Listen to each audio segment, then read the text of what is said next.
Hello दोस्तों, आप सभी को हमारे यूट्यूब चैनल अभिनव क्लासेस में मोस्ट वेलकम है दोस्तों। तो दोस्तों इस वीडियो में हम डिस्कस करेंगे आपका 50 इम्पोर्टेंट क्वेश्चन जो कि आने वाले ग्रुप डी के एग्जाम के लिए बहुत ही इम्पोर्टेंट है। और जो मैं इससे पहले मैं ये मेरा वीडियो नंबर जो है नम्मा होगा, इससे पहले मैंने 8 वीडियो दे चुका हूँ। अगर आपने नहीं देखा तो वहाँ से जाके देखिए, क्योंकि ये 8 वीडियो में जो आपका 17 तारीख को एग्ज़ाम हुआ था और 18 तारीख को एग्ज़ाम हुआ था, इन 8 वीडियो से आपका 6 क्वेश्चन पूछा गया है। अगर आपको विश्वास नहीं हो तो आप जाके यहाँ पे देख सकते हैं कि इसी सीरीज से आपका पूछा गया था। लगभग में 4 से 5 क्वेश्चन पूछा गया था दोस्तों।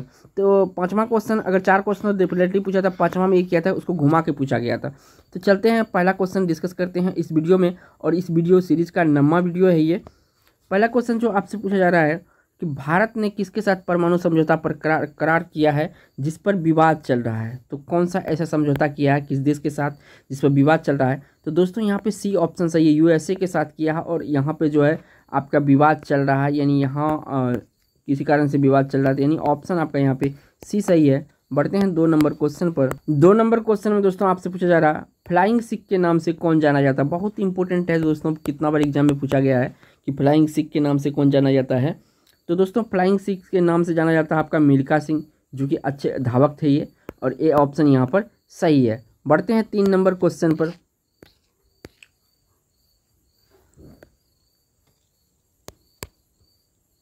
तीन नंबर क्वेश्चन में दोस्तों आपसे पूछा जा रहा है इसमें कि निम्नलिखित में से किस खिलाड़ी ने ओलंपिक खेलों में रजत प्राप्त किया है। तो कौन सा खिलाड़ी इसमें रजत पदक प्राप्त किया है? तो ये आपका राज्यवर्धन सिंह राठौर जो है ये रजत पदक प्राप्त किया था, यानी ए ऑप्शन सही है। बढ़ते हैं नेक्स्ट क्वेश्चन पर दोस्तों। 4 नंबर का क्वेश्चन है। अब इसमें जो आपसे पूछा गया है पृथ्वी का सबसे नज़दीक कौन सा ग्रह है। पृथ्वी का नज़दीक जो है सबसे कौन सा ग्रह है, ये आपको पूछा गया है। तो यहाँ पे शुक्र जो ऑप्शन है ये आपका सही होगा, यानी बी ऑप्शन सही है। इसका पृथ्वी के सबसे नज़दीक ग्रह शुक्र है। नेक्स्ट बात करते हैं 5 नंबर क्वेश्चन का। अब यहाँ पे देखिए राजधानी पूछा रहा है, इस यहाँ पे इजी क्वेश्चन पूछ लिया है कि अरुणाचल प्रदेश की राजधानी कहाँ है। तो देखिए आप सभी को पता होगा दोस्तों, अरुणाचल प्रदेश की राजधानी जो है ईटानगर है, यानी बी ऑप्शन सही है। बढ़ते हैं 6 नंबर क्वेश्चन पर। 6 नंबर क्वेश्चन में पूछा जा रहा है दोस्तों कि वर्तमान में राजस्थान के वर्तमान मुख्यमंत्री का नाम क्या है। तो दोस्तों इस तरह के क्वेश्चन जो है पूछे जा रहे हैं एग्जाम में, मैं इसलिए शामिल किया हूँ इस क्वेश्चन को कि राजस्थान के वर्तमान मुख्यमंत्री कौन है। तो ये जो आप सभी को पता होगा अशोक गहलोत जो है वर्तमान में आपका राजस्थान के मुख्यमंत्री है। नेक्स्ट क्वेश्चन आपका बात करते हैं 7 नंबर का। पूछा जा रहा है बहुत इजी क्वेश्चन है, वोट देने के लिए न्यूनतम आयु सीमा क्या होनी चाहिए। तो जो वोट देने के लिए न्यूनतम आयु सीमा 18 वर्ष होना चाहिए आप सभी को। तो यहाँ पे ए ऑप्शन सही है। बढ़ते हैं 8 नंबर क्वेश्चन पर दोस्तों। 8 नंबर क्वेश्चन हिस्ट्री से संबंधित है आपका। इसमें पूछा आज़ाद हिंद फौज के संस्थापक कौन थे। तो आज़ाद हिंद फौज के संस्थापक दोस्तों यहाँ पे सुभाष चंद्र बोस थे, यानी ए ऑप्शन सही होगा। बढ़ते हैं 9 नंबर क्वेश्चन पर। नेक्स्ट क्वेश्चन दोस्तों पूछा जा रहा है आपसे भारत में सबसे ज़्यादा चाय उत्पादक क्षेत्र में कौन सा है, यानी भारत में सबसे ज़्यादा चाय उत्पादक क्षेत्र इनमें से कौन सा सबसे बड़ा उत्पादक राज्य पूछा जा रहा है ऐसा।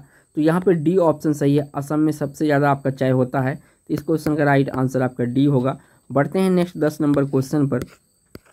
10 नंबर क्वेश्चन बहुत ईजी आप सभी के लिए। भारत के प्रथम राष्ट्रपति कौन थे, आप सभी को पता है दोस्तों, डॉक्टर राजेंद्र प्रसाद जो है भारत के प्रथम राष्ट्रपति, यानी ए ऑप्शन सही है। बढ़ते हैं 11 नंबर क्वेश्चन पर। नेक्स्ट क्वेश्चन दोस्तों इंपॉर्टेंट है आप सभी के लिए। बुल एवं बियर संबंधित है या शब्द संबंधित आपसे पूछा जा रहा है। तो 4 ऑप्शन आपके सामने दोस्तों। बुल और बियर जो संबंधित है दोस्तों ये आपका शेयर बाजार से संबंधित है, यानी यहाँ पे बी ऑप्शन सही है। बढ़ते हैं 12 नंबर क्वेश्चन पर। 12 नंबर क्वेश्चन देखिए बहुत ही इंपॉर्टेंट है कि इनमें नकदी फसल कौन सा। इस तरह के क्वेश्चन दोस्तों अक्सर एग्जाम में फंसाते हैं, तो यहाँ पे आप ध्यान रखिएगा। जो आपका यहाँ पे मूंगफली है ये नकदी फसल है, और बाकी जो है खाद्य फसल है। बढ़ते हैं 13 नंबर क्वेश्चन पर दोस्तों। 13 नंबर क्वेश्चन में यहाँ पे बात चल रहा है कि करंट से है दोस्तों, और मैंने शामिल कर लिया हूँ क्योंकि हो सकता है पूछ दे। भारत के वर्तमान राष्ट्रपति कौन है। तो देखिए दोस्तों अभी भारत के जो वर्तमान राष्ट्रपति है आपका श्रीमती द्रौपदी मुर्मू है, यानी इस क्वेश्चन का राइट आंसर बी ऑप्शन है। बढ़ते हैं 14 नंबर क्वेश्चन पर दोस्तों।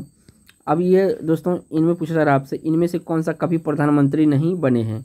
तो पंडित जवाहरलाल नेहरू बने हैं दोस्तों, अटल बिहारी वाजपेयी ये भी बने हैं, और लाल बहादुर शास्त्री ये भी बने हैं दोस्तों। तो यहाँ पे आपका महात्मा गांधी जो है दोस्तों ये ऑप्शन सही है, यानी बी ऑप्शन सही है, इनमें से प्रधानमंत्री नहीं बने महात्मा गांधी। बढ़ते हैं 15 नंबर क्वेश्चन पर। 15 नंबर क्वेश्चन में दोस्तों पूछा जा रहा है आपसे कि नेपाल की मुद्रा क्या है, नेपाल की मुद्रा क्या है, ये आपसे पूछा गया है दोस्तों। तो देखिए दोस्तों, नेपाल की जो मुद्रा होता है ये आपका रुपया होता है, दोस्तों। यहाँ बी ऑप्शन सही है। बढ़ते हैं 16 नंबर क्वेश्चन पर दोस्तों। 16 नंबर क्वेश्चन में दोस्तों पूछा जा रहा है आपसे कि भारत में सती प्रथा बंद कराने में किसने सहयोग दिया, मतलब सती प्रथा किसके सहयोग से बंद हुआ। तो ये आपका जो है राजा राम मोहन राय है, यानी ये ऑप्शन सही है दोस्तों। इंपॉर्टेंट क्वेश्चन है ये, बहुत ही इंपॉर्टेंट क्वेश्चन है। बढ़ते हैं 17 नंबर क्वेश्चन पे दोस्तों। अब देखिए यहाँ पे पूछा जा रहा है, नेक्स्ट क्वेश्चन में दोस्तों आपसे पूछा गया है, आर्यभट्ट ने 5वीं शताब्दी में जन्म लिया था, वे क्या थे। जो आर्यभट्ट के बारे में पूछा जा रहा है कि वे क्या थे। तो देखिए दोस्तों, आर्यभट्ट जी थे खगोलविद एवं गणितज्ञ थे, ये भारत के थे, तो ये भी ध्यान रखना है आपको दोस्तों। यहाँ पे सी ऑप्शन सही है। बढ़ते हैं 19 नंबर क्वेश्चन पर दोस्तों। अब ये 19 नंबर हिस्ट्री से इंपॉर्टेंट क्वेश्चन है दोस्तों। आपसे बात हो रहा है इस क्वेश्चन में कि लाला लाजपत राय किसके विरोध में रैली का नेतृत्व करते हुए पुलिस लाठीचार्ज में लगे गंभीर चोट से मारे गए थे। तो लाला लाजपत राय जो है इसका खिलाफ किया था दोस्तों, ये साइमन कमीशन के खिलाफ किया था, इसको वापस जाने के लिए बोला जा रहा था। तो यहाँ पे इसको लाठीचार्ज किया गया अंग्रेजों द्वारा और यहाँ पे गंभीर चोट लग गया, इसके कारण जो है इसका मृत्यु हो गया। बढ़ते हैं आपका 20 नंबर क्वेश्चन पर दोस्तों। नेक्स्ट दोस्तों क्वेश्चन में बात हो रहा है, बेनज़ीर भुट्टो कहाँ की प्रधानमंत्री थी। तो देखिए दोस्तों, बेनज़ीर भुट्टो जो था ये पाकिस्तान की प्रधानमंत्री थी। और दोस्तों यहाँ से पूछा जा रहा है कि पूर्व की बेटी, तो पूर्व की बेटी भी इन्हीं को कही जाती है दोस्तों, बेनज़ीर भुट्टो को। नेक्स्ट बढ़ते हैं 21 नंबर क्वेश्चन पर दोस्तों। 21 नंबर क्वेश्चन में दोस्तों पूछा जा रहा है सांभर झील कहाँ है, आपसे पूछा गया है। देखिए बहुत इंपॉर्टेंट है ये क्वेश्चन, सांभर झील। तो ये आपका राजस्थान में पड़ता है दोस्तों, यहाँ से ए ऑप्शन सही है। बढ़ते हैं आपका 22 नंबर क्वेश्चन पर दोस्तों। 22 नंबर क्वेश्चन बहुत इंपॉर्टेंट है दोस्तों, बच्चों से संबंधित है। यूएनओ की कौन सी संस्था बच्चों के लिए काम करती है। जो यूएनओ है दोस्तों, यूनाइटेड नेशन ऑफ ऑर्गेनाइजेशन, कौन सी संस्था बच्चों के लिए काम करता है।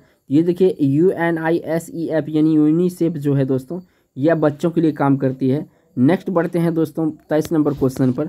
23 नंबर क्वेश्चन में दोस्तों आपसे पूछा गया है, देखिए ये बहुत इंपॉर्टेंट सभी के लिए। इस क्वेश्चन में दोस्तों पूछा गया आपसे कि भारत का राष्ट्रीय पशु कौन है। देखिए भारत का राष्ट्रीय पशु कौन है, ये आपसे पूछा गया, आपको राइट आंसर करना है। तो रॉयल बंगाल टाइगर जो है दोस्तों भारत का राष्ट्रीय पशु है, यानी इस क्वेश्चन का ऑप्शन ए सही है। बढ़ते हैं 30 नंबर क्वेश्चन पर दोस्तों। अब ये देखिए 30 नंबर क्वेश्चन बहुत इंपॉर्टेंट है दोस्तों। इसमें पूछा गया है, कल्पना चावला की मौत एक अमेरिकी अंतरिक्ष यान से लौटते समय दुर्घटनाग्रस्त होने के कारण हो गई थी, उस अंतरिक्ष यान का नाम क्या था। तो उस अंतरिक्ष यान का नाम पूछा गया है दोस्तों। तो उस अंतरिक्ष यान का नाम दोस्तों था कोलंबिया। क्या था, कोलंबिया, यानी ए ऑप्शन यहाँ पे सही है 30 का। बढ़ते हैं 31 नंबर क्वेश्चन पे। 31 नंबर क्वेश्चन में दोस्तों आपसे पूछा गया है कि अंधों को पढ़ने के लिए लिपि है, कौन सा लिपि है अंधों के पढ़ने के लिए। आई होप आप सभी को आंसर पता होगा, बहुत ईजी। तो अंधों के पढ़ने के लिए दोस्तों जो लिपि होता है ये ब्रेल लिपि होता है। इस क्वेश्चन का राइट आंसर दोस्तों यहाँ पे आपका डी ऑप्शन सही है। बढ़ते हैं दोस्तों 32 नंबर क्वेश्चन पर। नेक्स्ट क्वेश्चन दोस्तों 32 नंबर में पूछा गया, भारत का दक्षिणतम जगह क्या है।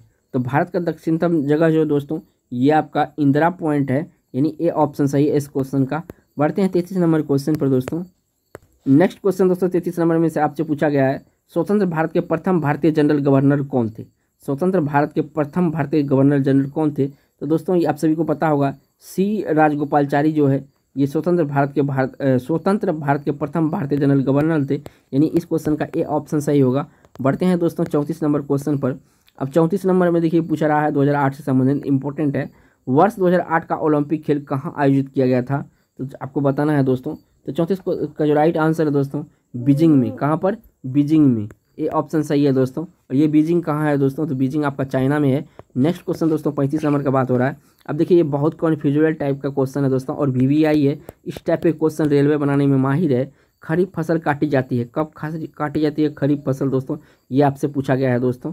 तो खरीफ फसल अक्टूबर नवंबर में काटी जाती है, यानी ए ऑप्शन सही। याद रखिएगा दोस्तों, इंपॉर्टेंट क्वेश्चन है आप सभी के लिए, क्योंकि डायरेक्ट हिट करेगा ये क्वेश्चन। बढ़ते हैं 36 नंबर क्वेश्चन पर दोस्तों। 36 नंबर क्वेश्चन में पूछा गया दोस्तों, स्वराज्य मेरा जन्मसिद्ध अधिकार है, यह नारा किसने दिया था। स्वराज्य मेरा जन्मसिद्ध अधिकार है, यह नारा किसने दिया था दोस्तों। तो ये नारा दिया था दोस्तों आपका बाल गंगाधर तिलक। कौन दिया था, बाल गंगाधर तिलक। इस क्वेश्चन का सी ऑप्शन सही है दोस्तों। बढ़ते हैं नेक्स्ट क्वेश्चन आपका 37 नंबर पे। 37 नंबर में पूछा गया दोस्तों, चंद्रमा पृथ्वी के एक चक्कर लगाने में कितने दिन में लगाता है। जो चंद्रमा है ना दोस्तों, ये पृथ्वी, अगर ये पृथ्वी है तो चंद्रमा इसका चक्कर लगाता है तो कितने दिन में लगाता है, ये बात आपसे पूछा जा रहा है दोस्तों। तो ये जो है चंद्रमा पृथ्वी का चक्कर 28 दिन में लगाता है, यानी ए ऑप्शन सही है। बढ़ते हैं 38 नंबर क्वेश्चन पे दोस्तों। अब ये देखिए 38 नंबर दोस्तों पूछा गया, बहुत इंपॉर्टेंट है, VVI क्वेश्चन है दोस्तों। त्रिपुरा भारत की किस दिशा में स्थित है? तो त्रिपुरा जो भारत का दिशा है वो उत्तर पूर्व दिशा है। कौन सा दिशा है दोस्तों? उत्तर पूर्व दिशा, यानी बी ऑप्शन सही है। चलते हैं 39 नंबर क्वेश्चन पर दोस्तों। अब ये इसमें पूछा गया हिस्ट्री से इंपॉर्टेंट क्वेश्चन है। सम्राट अशोक किस राजवंश से संबंधित है दोस्तों? सम्राट अशोक दोस्तों ये आपका मौर्य राजवंश से संबंधित है। बढ़ते हैं 40 नंबर पर क्वेश्चन पर दोस्तों। अब यहाँ पे पूछा जा रहा है स्विट्जरलैंड की राजधानी कहाँ है? स्विट्जरलैंड की राजधानी कहाँ है, ये आपसे पूछा जा रहा है। तो स्विट्जरलैंड की राजधानी दोस्तों बर्न में है। इस क्वेश्चन का राइट आंसर दोस्तों डी ऑप्शन होगा। नेक्स्ट क्वेश्चन दोस्तों पूछा गया आपसे, तानसेन किसके दरबार के राज कवि थे दोस्तों? जो तानसेन है दोस्तों ये किसके राज दरबार कवि है, ये बात पूछा जा रहा है। तो तानसेन दोस्तों अकबर के राज दरबार के कवि थे, यानी ए ऑप्शन यहाँ पे सही है। बढ़ते हैं 42 नंबर क्वेश्चन पर दोस्तों। 42 नंबर क्वेश्चन देखिए इंपॉर्टेंट है आप सभी के लिए। लौह पुरुष के नाम से कौन जाने जाते थे दोस्तों? 4 ऑप्शन आपके सामने, आपको राइट आंसर फाइंड करना है। तो यहाँ पे देखिए जो लौह पुरुष था ये सरदार वल्लभ भाई पटेल को कहा जाता था दोस्तों, यानी ए ऑप्शन सही है दोस्तों। इसको आयरन मैन इंग्लिश में कहा जाता है। और ये देखिए दोस्तों अगर इसको भारत का पहला उप प्रधानमंत्री, पहला गृह मंत्री इसको कह सकते हैं, क्योंकि यहाँ से भी क्वेश्चन बनता है दोस्तों। नेक्स्ट चलते हैं 43 नंबर क्वेश्चन में दोस्तों। अब 43 नंबर क्वेश्चन में दोस्तों आपसे बात हो रहा है कि सानिया मिर्जा किस खेल से संबंधित है। आपको बताना है कि जो सानिया मिर्जा जी है किस खेल से संबंधित है। तो सानिया मिर्जा आपका टेनिस से संबंधित खिलाड़ी है, यानी ए ऑप्शन सही है। बढ़ते हैं आपका 44 नंबर क्वेश्चन। और इस नेक्स्ट क्वेश्चन दोस्तों पूछा रहा है कि अभी भारत का वित्त मंत्री कौन है? बहुत ईजी क्वेश्चन है, बहुत ऐसे हैं जो कि हमारे जानते होंगे हमारे दोस्त। तो हमारे जो वित्त मंत्री हैं दोस्तों ये आपका श्रीमती निर्मला सीतारमण है, यानी बी ऑप्शन सही है। नेक्स्ट बढ़ते हैं 45 नंबर क्वेश्चन पर। नेक्स्ट क्वेश्चन दोस्तों आपसे पूछा जा रहा है कि भारत का राष्ट्रीय खेल कौन सा? जो भारत का राष्ट्रीय खेल है ये कौन सा है? तो भारत का राष्ट्रीय खेल दोस्तों हॉकी है, यहाँ पे बी ऑप्शन सही है। बढ़ते हैं 46 नंबर क्वेश्चन में। तो 46 नंबर में क्वेश्चन में देखिए करंट में इस टाइप के क्वेश्चन पूछा था दोस्तों। इंग्लैंड के प्रधानमंत्री के बारे में पूछा गया था। जो आपका इंग्लैंड है यहाँ के प्रधानमंत्री यानी प्राइम मिनिस्टर के बारे में पूछा गया था, तो इसलिए मैं शामिल कर लिया हूँ। आने वाले वीडियो जो भी है उसमें भी ऐसे क्वेश्चन शामिल करूँगा। अमेरिका के वर्तमान में राष्ट्रपति कौन है, ये आपसे पूछा गया दोस्तों। तो देखिए बुश, नाम बुश है, लेकिन इसका पूरा नाम जो है दोस्तों जॉर्ज डब्ल्यू बुश है। याद रखिएगा इंपॉर्टेंट क्वेश्चन है, क्योंकि अगर टफ बनाएगा इस क्वेश्चन को तो यहाँ पे सारे में बुश लगा देगा और ये जो है कि क्वेश्चन टफ हो जाएगा। तो नाम पूरा याद रखना आपको जरूरी है, जॉर्ज डब्ल्यू बुश। बढ़ते हैं 47 नंबर क्वेश्चन पर दोस्तों। 47 नंबर क्वेश्चन में दोस्तों आपसे पूछा जा रहा है कि धनराज पिल्ले किस खेल से संबंधित है। ये धनराज पिल्ले जो दोस्तों किस खेल से संबंधित है? तो धनराज पिल्ले आपका जो है हॉकी से संबंधित है और ये भारत से बिलोंग करते हैं। डी ऑप्शन यहाँ पे सही है। बढ़ते हैं 48 नंबर क्वेश्चन पर दोस्तों। 48 नंबर क्वेश्चन में पूछा गया, बहुत ईजी क्वेश्चन है, आप सभी को पता होगा इसका आंसर। गुलाबी शहर के नाम से किस शहर को जाना जाता है? गुलाबी शहर या पिंक सिटी, इंग्लिश में क्या कहते हैं दोस्तों? पिंक सिटी कहते हैं। तो ये भी याद रखिएगा, क्योंकि कभी कभी यहाँ पे ऑप्शन में पिंक सिटी दे दिया जाएगा आंसर क्वेश्चन में। तो पिंक सिटी के नाम से दोस्तों जयपुर जाना जाता है, यानी ए ऑप्शन सही है। बढ़ते हैं 49 नंबर क्वेश्चन पर दोस्तों। क्वेश्चन दोस्तों 49 नंबर में पूछा गया है माउंट एवरेस्ट किस देश में है? जो माउंट एवरेस्ट है किस देश में है दोस्तों? तो आप सभी को पता है दोस्तों माउंट एवरेस्ट हमारे भारत में तो है नहीं, ये नेपाल में है, यानी ए ऑप्शन सही है। और इस वीडियो का लास्ट क्वेश्चन दोस्तों, बहुत ही इंपॉर्टेंट सीरीज आप देख रहे हैं दोस्तों। तो यहाँ पे आपसे पूछा गया 50 नंबर में, राजस्थान में उगने वाला पौधा निम्नलिखित में से कौन सा है? जो राजस्थान में उगने वाला पौधा है वो कौन सा है आपको बताना है दोस्तों। बहुत आसानी से उग जाता है। तो दोस्तों ये मरुस्थलीय इलाका में उगता है केक्टस, ए ऑप्शन सही। और राजस्थान भी आपका मरुस्थलीय इलाका है, इसको पानी की बहुत कम मात्रा में आवश्यकता होती है, इसलिए ये जो है दोस्तों रेगिस्तान में आराम से उग जाते हैं। दोस्तों अगर इस वीडियो को देख लिए होंगे तो वीडियो को लाइक कर दीजिए। चैनल पर पहली बार दोस्तों आए तो आप अगर ग्रुप डी की तैयारी करते हैं तो चैनल को सब्सक्राइब करिए, क्योंकि हर दिन आपको एक 50 क्वेश्चन का वीडियो मिलेगा। थैंक्स फॉर वॉचिंग दोस्तों।